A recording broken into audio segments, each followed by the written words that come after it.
Hello everyone and welcome back to the Football Insider channel. Today we are making a video about Celtic and how you should approach managing them on Football Manager 2026. So we're going to look at their best players, the transfer budgets, the projection of the club's finances, and also what to expect in the Scottish Premiership. So all that is coming up now. If you enjoy the video, please leave a like and also let me know in the comments whether or not you are planning on managing Celtic on this year's game. But let's dive into the video.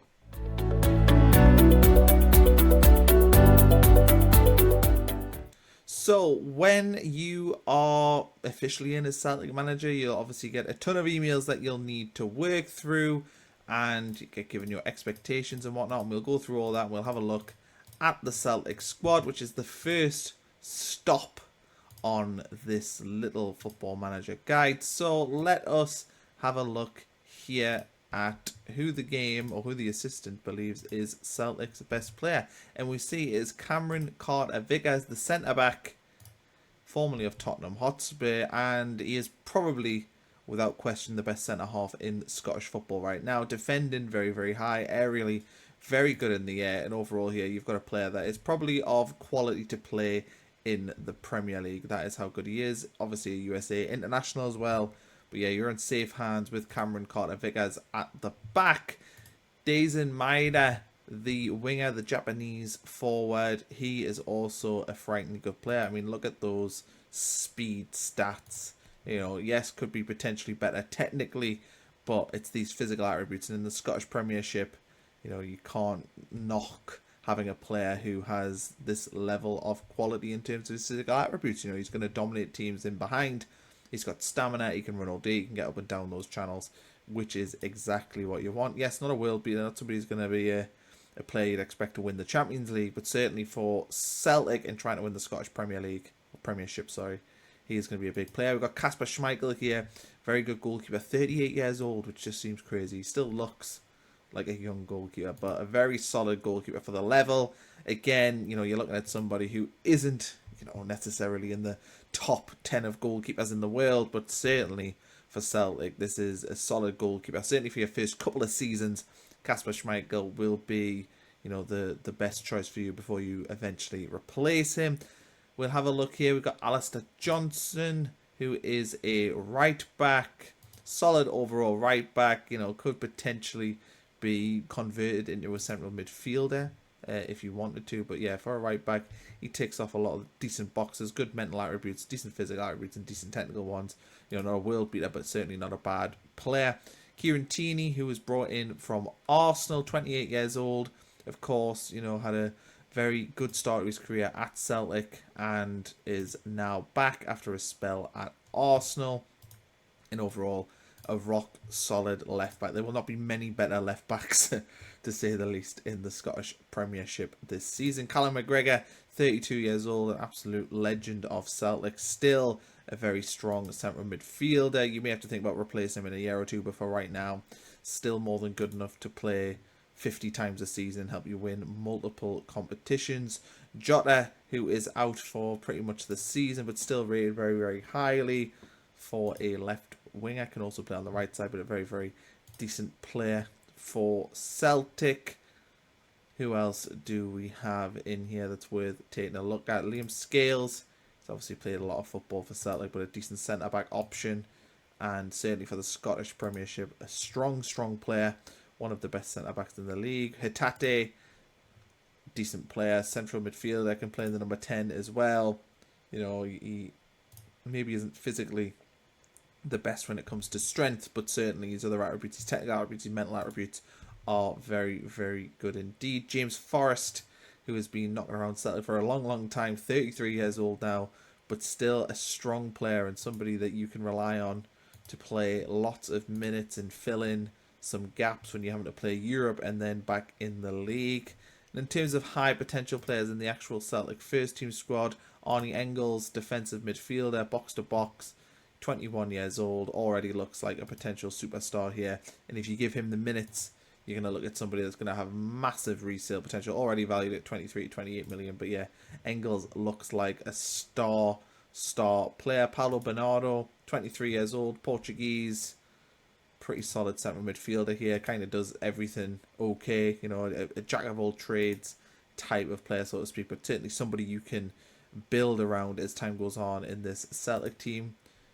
Tanecki, the Tunisian 22-year-old, can play on the right or left, but better on the left side. Good dribbling, you know, decent physical attributes, and overall looks like a decent player. Somebody, again, that if you play, especially at his age, will continue to get better and better. If we look at the B team, are there any exciting prospects? And Jemai Simpson-Poussey, who is on loan at Celtic from Manchester City. So, you know, not somebody who's going to be featuring regularly long term, but, you know, could potentially pick him up. Callum Osman, 19-year-old striker, who, you know, looks okay. He's not going to be breaking into the Celtic team anytime soon. Jacob Donnelly, central midfielder, 16 years old, probably the best prospect, and, you know, at that age can develop and turn into a better player, but right now is going to be nowhere near getting into your Celtic team. So I think there's possibly a lack of high quality young players at Celtic, and that's certainly something that you could address if you were to take the role here. But let's have a look now at some of the vision for Celtic. You know, what are the board expecting?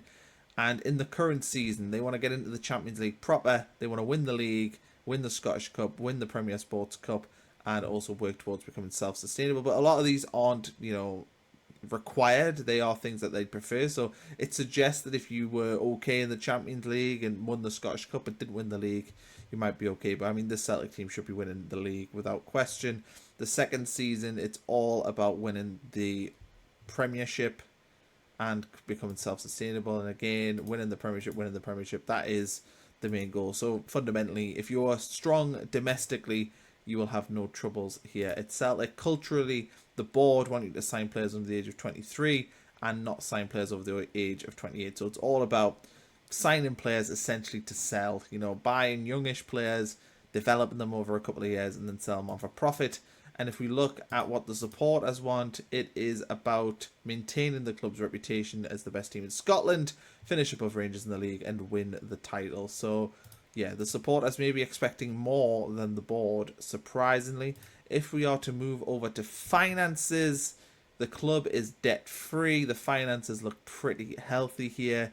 Good levels of sponsorship, wage bill, and stuff we'll get onto. But yeah, the club's looking very, very good in terms of finances, which is exactly what you want. Let's have a look at the recruitment here. So in terms of transfer budgets, 5 million available. The scouting budget is enough to scout the world, so you can scout from all over, and you've got £25,000 per week to spend on wages. So you could definitely add in, you know, a player, a decent level first team player to this team if you wanted to. And I think if we would look at the squad and we were to sort of decipher where you might want to recruit, you'd probably want to bring in some younger players, some younger energy, whether or not maybe that is, you know, a decent young centre back, maybe another top level central midfielder, or even a new centre forward, because Celtic possibly are looking a little bit light in that area. Kelechi Iheanacho, who of course has come to the club, you know, a decent forward, probably will score goals, but he's not the long term answer. Johnny Kenny, 22 years old, again, is he the long term answer at Celtic? So I think you probably want to throw most of that budget in there to bring in a new centre forward, but nothing wrong with that. You know, you can definitely find some decent centre forwards on the market. If you watch some of our videos on Wonderkids, you might be able to pick one up there. In terms of, and if we go back to the portal and we look at the Premiership itself, and we ask what the media prediction is, you are expected to win the league. Celtic got 2-5 on to win the Scottish Premiership. No surprise there. Rangers second, Hearts in third, but there's a big gap, of course, from Rangers to Hearts. So that is what you're expected to do this season, and the fixtures themselves as well. We'll just sort of run through here, but you know, just like in real life, that big game against Rangers at the end of August, you want to make sure you are fit and raring to go for that one, but there you are. So that is the guide to managing Celtic. Those are the basic information. If you think about taking over the club, hopefully this has helped you. If you've enjoyed the video, please leave a like as well, and we'll catch you for another Football Manager guide in the near future.